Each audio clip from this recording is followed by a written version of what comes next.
typically what we do as a caseworker is when somebody in Michigan is having a problem with a federal agency, they can contact our office and we act as a middle person between them and the federal agency. So the big thing in my casework is Social Security. So a lot of people who are having issues with their Social Security benefits or kind of are stuck in the appeals process, we can reach out to Social Security on their behalf and kind of figure out what's going on, try to cut out some of the red tape. Unfortunately, Senator Peters was unable to join himself because he was, on the bright side, invited to join folks at the White House to help celebrate the passage of the American Rescue Plan.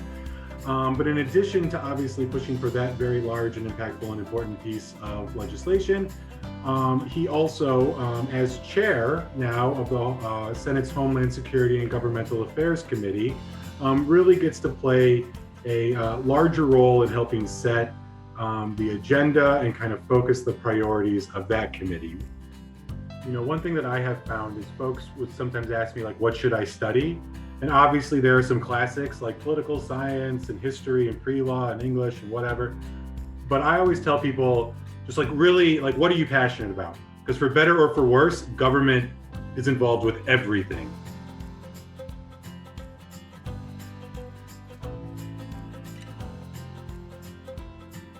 I'm deeply involved in climate change. I did a hearing yesterday we're very excited about, as chair of Agriculture, Nutrition, and Forestry Committee, about what we can do with land-based solutions. The efforts on electric vehicles in the Senate in terms of the consumer tax credit and getting more manufacturing, clean energy manufacturing here in the United States. We anticipate that University of Michigan Ann Arbor is going to receive about $32 million from what we just did for financial grants for students to pay for things like tuition and food and housing, technology, childcare, and so on. Been leading the efforts on behavioral health. Very, very important that we treat healthcare above the net the same as healthcare below the net.